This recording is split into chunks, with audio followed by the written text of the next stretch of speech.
Hello and welcome to another episode of Throttle Stop Garage.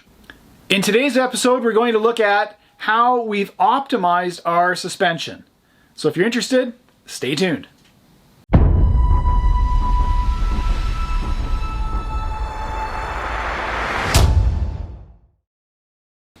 Welcome along for the next ride. I know I said I wasn't going to talk about suspension dynamics for a little while, but honestly, I have sorted out the optimization for the suspension. I thought I'd just get it done and it'll keep the series rolling. So let's have a look at the process that I went through in order to get this junk behind me dialed in. First, I think it's really important that we're talking about an actual optimization. So I have used some computer-based software to do this. I'm not going to mention names. There were massive problems. So in my garage, I'm using a very old Panasonic Toughbook. So it's not the software developer's problem that the software didn't really work very well. It was crashing on me all the time, but it worked enough for me to get this done. But I will explain what it is I'm going to do. I think they'll all work about the same. Just don't use this on a Windows 7 machine. Maybe buy something newer. Oh well. Okay, so as we get rolling along, then understand that there's going to be some computery stuff going on in the background, and then there's going to be physical stuff in the foreground, and it's the physical stuff that actually matters. So just to reiterate, I wanted to mention a couple of things. The first, and probably foremost, is what does suspension geometry do? So in terms of optimization, before we can sort out whether or not something is good, we have to know what it is that we're looking for, right? So the first thing is a suspension controls camber. This is important. So it controls the rate at which the wheel is going to be moving in or out during articulation, so as it's going up and down. The second thing that suspension geometry does is controls toe angle, right? So as we are articulating our suspension, right, we don't want the suspension to toe in or toe out, and I'll go over that in this video. And finally, suspension geometry regulates the forces that are going into the sprung mass. So when everyone's asked me in the comments for the last video how I picked various numbers for things, there are sort of set norms for each kind of car. This car is reasonably light.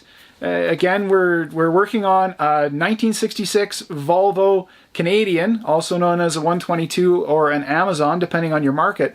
And I stupidly went and stuffed a bunch of Corvette suspension in the front and a bunch of independent rear suspension in the back in a bid to make this car handle. That's what I think is fun, is cars that handle really well. So I wanted to try to improve that. And there were no improvements coming from the old suspension because the geometry there was one step past the buggy. All right, so it had control arms that made the tires go straight up and down, almost no camber gain. Again, these are the kinds of things, it's not tunable. There is no fixing it. So understanding that suspension geometry does those three fundamental things, again, controlling camber, controlling toe, and then figuring out the relationship between the suspension and the unsprung mass. Okay, so what do I mean by optimization? All right, there's a bunch of different steps in this, so you're gonna have to pay attention in order to sort of stick with it. Now at first, I did everything physically right here on the bench. So I mounted the suspension, I copied over the problematic geometry that I had on the car, I put it up here on the bench, and then I went through an entire, like the most painful process possible. In fact, I made it a little extra painful just for myself so that I would learn it even better. But I moved the suspension around through a variety of points. I did have some coaching on this, and we had some targets that we were trying to hit. And once we got pretty close, there were still some things that hadn't been considered. And this is where the computer simulations really come in and help. And it doesn't matter which package you use, as long as it can do it can do a 3D simulation, but again, it is possible to take your three-dimensional suspension and reduce it to a two-dimensional model. It can happen. I just didn't do that. But there are very good packages available for this right now. Some of them even on things like a 2-week trial. Okay, so if you get a 2-week free trial and you're just going to do this the one time, then wait until you're ready, pull the trigger, get your code, and then get in there and get it done. All right, so what we're going to do is we're trying to establish that what we have on the bench and what we have in the computer model fit. Now I've already gone through, as I said, I've gone through 100 iterations of what the suspension pickup points might be on the bench, and that was in a move to A, help me understand how things moved. So as I move certain components, sometimes it changes a little, sometimes it changes a lot. It's important to know which ones change it a little, which one change it a lot, and then get some idea of that magnitude. Number two, the first thing I did once I got the computer stuff established is I had to pull all those suspension points. Right? So in the method that I described in the other video, linked over here, in the method I described in the other video, we didn't need to have the suspension pickup points. We had to measure how the contact patch was moving as we moved the suspension, right? We went full droop to full bump, and we measured it along the way. Now we can't get away with that. Now we have to go ahead and measure all of the pickup points and get them accurate and get them into the computer. So let's get that done. Okay, there's lots of videos out there that can show you how to measure a ball joint. Okay, no big deal. So what I have here are replacement ball joints for this particular suspension setup. You could measure them on your control arms as well. It's not going to matter. But all I've done here is described a couple of lines on the ball joint. Okay, so that line has been described. Again, I don't know how well this shows up on camera. Can never tell. So you can see that I've described a couple of those lines on the ball joint. Okay, then all we do, move the ball joint all the way one way, draw the line, keeping it in the same plane, move it all the way the other way, draw the line, and the intersection, that gives you one of the points you need. Then you do it 90 degrees to that. It's just, I'm not going to do a 5-minute video on something so stupid and simple. Okay, there, and you're done. You've got the location, both in this case, both in X and Y. Right? It'll also help you with the Z location of this point, because you need where that ball is in X, Y, and Z. It's not exactly easy to make, and if you don't do it right, as I found out, you'll get measurements that don't make any sense. Next up, we're going to go over to the suspension, and we're going to measure the pickup points.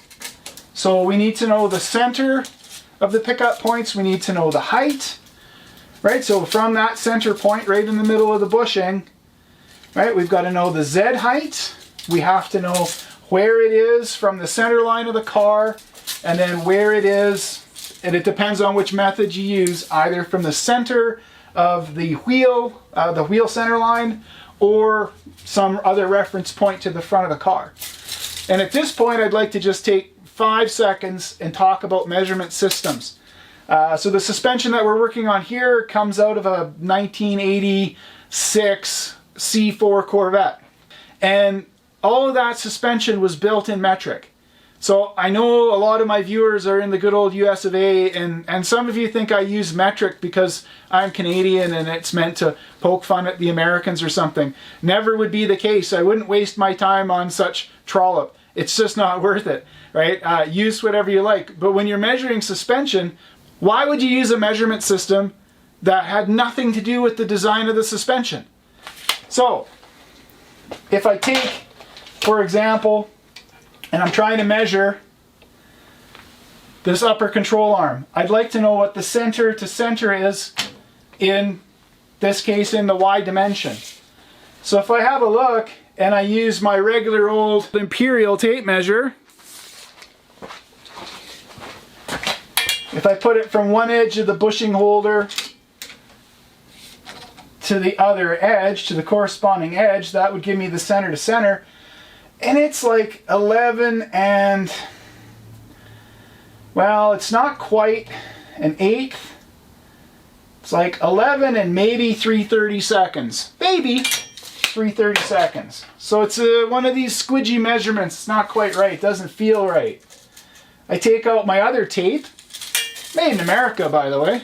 Nice Starrett tape. Buy yourself good tools. You'll thank me later. And if I measure that, it's 280 millimeters right on the nut. Why? It was made in a machine that was metric. It was designed by people who use metric. As everything falls off my car. Anyway, so just use the right thing for it. It creates less error, actually. That's why you do it. It creates less error. There's no other reason. 280 millimeters or 11 and maybe 3/30 seconds, kind of, sort of. Don't do that. You'll make a mistake. Okay, so all the parts on this car are metric. I don't know how many Corvette forums I've been in where someone's trying to figure out how come that 5/16 bolt doesn't work, and it's because it's 8 millimeter. All right, so now that was just poking fun. So as we look at our suspension, we're going to measure every single pickup point, right? So we've got to get each one of these done. So lower control arm, upper control arm, all of those have to be done. Steering rack, inner pivot needs to be done. Where that connects to the steering arm has to be done in 3 dimensions, right? All of this has to be done in 3 dimensions. I need hub centers. I need upright heights. Absolutely everything. In fact, it's best to be sitting out here with the computer, hammering away, putting the numbers in, and don't forget to save. Right? And I'm only saying that because, of course, I had the computer crash right in the middle of it. I worked for 2 hours and I had to do it all again. It isn't necessarily easy, but it's not all that bad. Okay, so once we have that done, the first step in the optimization is to take what you have on the bench and make sure the computer model tells you the same result. And that took me more than 1 try. So you have to validate the one against the other. And the thing that's going to move are the pickup points that you thought you measured really well. You probably didn't do as good a job as you might have thought, and you need to get those things squared away. Millimeters make differences here in terms of how this thing works. Now, as soon as I got that to work, so as soon as I got good agreement between what was happening in the computer model, so as I articulated the computer suspension, it gave me the same results that I got when I articulated the actual suspension, then I knew I had something where optimization was possible. Because now moving the points in space in the computer model, which is really easy to do relative to the way I was doing it, now it has meaning. Right? So now we've taken that and we've put it into the right context and we've done the validation. So the first few movements I'm going to make here are after I already have agreement. There's no real point in showing you that part of the process. It's just simply taking the measurements you had and then just checking against what the computer gives you. So in this instance, I've now moved the model around to where I think it should be. So it's given me, its optimized solution. So I've got my all the measurements targeted, and it's now time to shift around the physical model. I still, we're only about midway through the process here, but it's time to move that physical model, so the actual suspension, into the correct position. And then as soon as we get it in the correct position here, hopefully any second now, there we go, and we'll start making those measurements again. So now we're going to double check these measurements on that first move to see if we get agreement with what the computer model has in terms of the optimized version of this. So as we go through, again, in this case, we're making that side view measurement that we did in the other video. And once we're done, we're going to turn that indicator around and we're going to have a look at the lateral move, which is what gives us that roll center height that we've talked about before.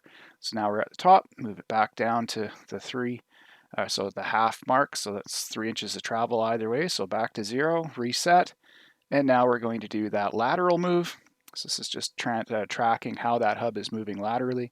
And we're going to check the results of this against what we have in the computer model to make sure that when everything is adjusted, we have good agreement between what we're seeing physically and what we have in the computational model. So that leads us to the final optimization. And in this case, I just sat there working away on the computer in the garage. It was a nice day or 2 or 3. And I needed to get some of the caster dialed out of this thing. So I had about 13.5 degrees caster, because that's what the other suspension had, which was a little radical. So we start moving it around, and it didn't take a whole lot. It took about 10 mil, maybe a little bit more, in order to get that caster out of there. So I keep checking back to my camber gauge to make sure when I've moved the pillar in the middle that I can reset where the camber goes. So I want to reset that back to 0 at ride height, which will allow me to adjust from there. Then same process again, making a couple of slight moves, and then just moving it and moving it and moving it. I only did it a couple of times until I actually started hitting the targets. All right, so this is the last move. You can see that I've stopped trusting my camber gauge, so I have yet another digital level. None of these digital levels are good to the, they all say they're good to 0.1 of a degree. Don't believe it. You can watch it there if you zoom in a little bit. You see they're a little all over. As long as they're kind of consistent, I guess it's good enough. But that's the final. So this is the final setup. And then what I've done here is I'd like to know how much things are moving when I move them. So in this case, I'm moving that pillar back just to find out how far I need to move it in order to get -3 degrees of camber. That's the max I think I would ever run. Then on to bump steer. Okay, so in the last video, again, linked, we talked all about roll centers and we talked about camber curves and we talked about other things. And I said that, hey, as long as those two links are fixed and you're not changing them a whole lot, then the shape of the curve through which the contact patch is moving isn't going to change. You can just shift its position. Okay, so you can change where it acts. You can't change that it has a curve. One of the things, the questions that went unanswered was about bump steer. I didn't talk about that. It's not complicated. So I'm just going to show you super quick. I did do the bump steer on this. The bump steer is modeled in the computer. And in the computer it tells me I shouldn't have anything at all or a very minimal amount. And now I'm just going to prove that that's a thing. So that part I just knocked off my car, it's a laser. Oh, it still works. That's really nice. It's a laser, and it generates a line. So in this case, what I'm going to do is I'm going to attach that laser to the hub. Okay, so up here on the wall, or suspended from my rafters actually, I have a cutting mat. Right, so it's one of these little soft cutting mats that are really helpful in the shop. And that map's got a 1 centimeter grid laid out on it. All right, so I now have the projected line on the grid, and all I'm going to do is articulate the suspension again.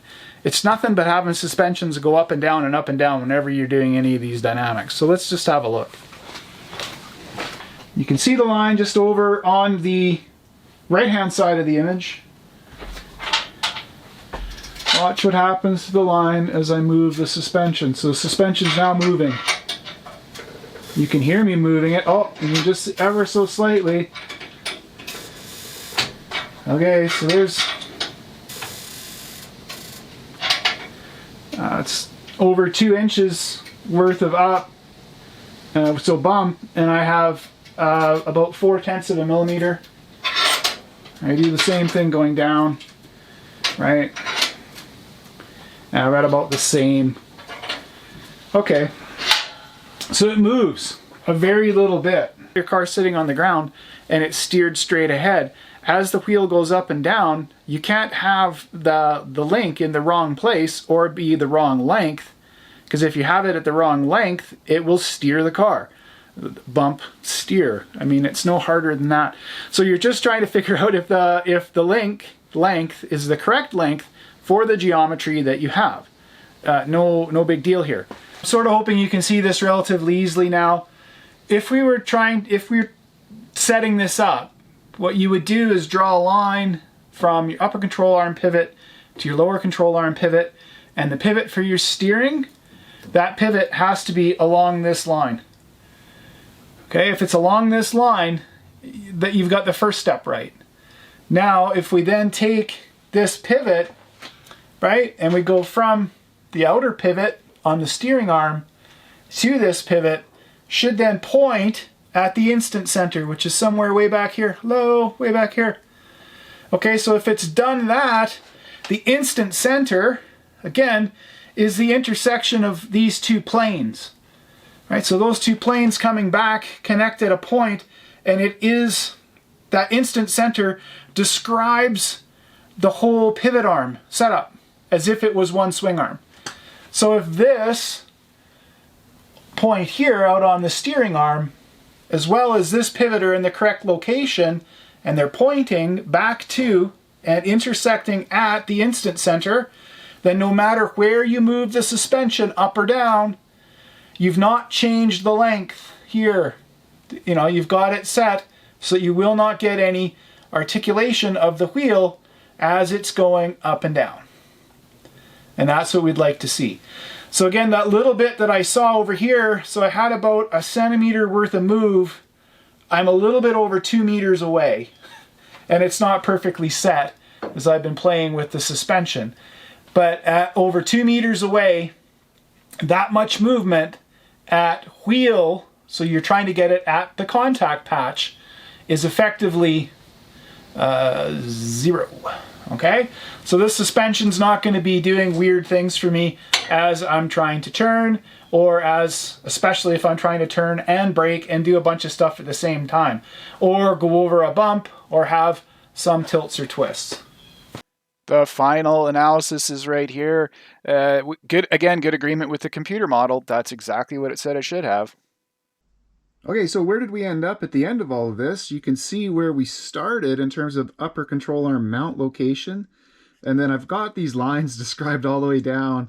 And you can kind of see that we've taken that tilt and rotated it. This is the final position here. And one of the things that did change a lot was we kept trying to have less of the anti-dive property.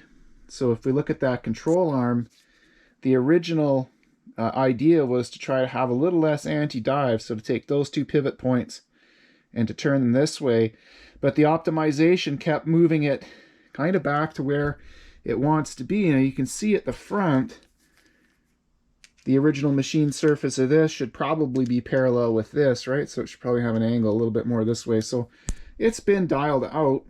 But one of the challenges there was actually the ball joint of all things. So if we just look up at the ball joint, you can see that this ball joint rides in a slot. So there's a slot they've engineered into the ball joint, and whenever we had the arm turned to dial out some of the anti-dive, again, the anti-dive in this case is not a problem. The amount that's in it is fine. But what was happening was the pin was moving all the way over, basically riding right here or very close to the edge of this slot, which I didn't think was going to be optimal. So we now have that pin riding almost in the center of the slot, a little towards the front. But again, unless something breaks in the suspension, this isn't going anywhere. So that'll be fine. The rest of it, changing the caster value, moved the hub center location 6 millimeters forward. Okay, so that little change moved the hub center 6 millimeters forward, which corrected the caster from 13 degrees negative to 7, actually, is exactly where it is right now. So that's the end result of all of this work, is we now have a suspension that's going to be, I hope, it's going to be good. Again, this is going to get us into a range where we can tune. I think it's important to make that that clarification, that optimization simply means we're hitting targets. Tuning is going to mean that we're, making it perform at a level that's where we want. I don't know if there's any way I can get it. You can't get it perfect on the bench because this is just hard points. It doesn't account for squishy tires and everything else. I now have what I think is a workable design for the new suspension. It's taken months. It's taken me, almost 2 months to sort that out. I've bothered friends. I've bugged everyone who knows anything. I'm sorry, I apologize, but this is what I have to do. Normal engineering processes actually involve a lot of conversation, and I'm alone in my garage, so it's kind of tough. Oh yeah, COVID is the other overlay. In one of those various conversations, a friend of mine noted that it's very important to recognize which way any manufacturing tolerances are going to take your pickup points. So it's important to model even that little detail.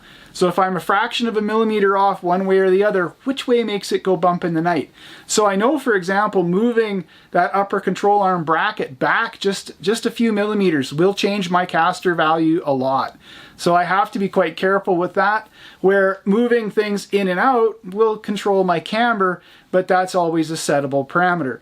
All right, so that worked out really well. So I learned quite a bit actually just by going through the computer model. It's super easy to bump it around and watch what happens to all of your dynamic curves. At this point, I'd like to wrap the video. It gives you a really good idea how to get your suspension dynamics optimized. Optimization just means you're trying to hit a target. So know what your targets are, know why you're going for those targets, and then you're going to move stuff around to get there. It's a good idea to have your bench, agree with the computer model. If you don't get agreement there, you're the one that's at fault, not the computer model and not the bench. So I found that doing things like measuring those ball joints, what a pain. I had to do it like 3 times to get it right. But when I got it right, oh, hey, moving things around in the computer is a lot easier than moving it around physically, but moving it around physically first helped me understand the output from the computer. Okay, with that, that's a wrap. I gotta get on and build this stuff. I have a couple of other projects that I'm hoping are gonna happen next, because getting brackets and things made for me is, I can only describe it as torture living in Canada. It's, again, all, you know, Americans making fun of me. I'm okay with all of that. I think it's all it's all good fun. But you honestly have no idea how difficult it is. I can't get any stuff. I can't get stuff across the border. I can't get things shipped to me easily. Getting things machined is really difficult when you're a guy in a garage and you're looking for onesies and twosies. And guys who own machine shops, they would rather that you didn't even walk through the door, because by the time they set it up and do it, they're probably losing money on every part. Anyway, so it's going to be a trial to get this stuff done, but I have some workable designs. And hey, thanks for tuning in. I hope it's been helpful. Keep your stick on the ice.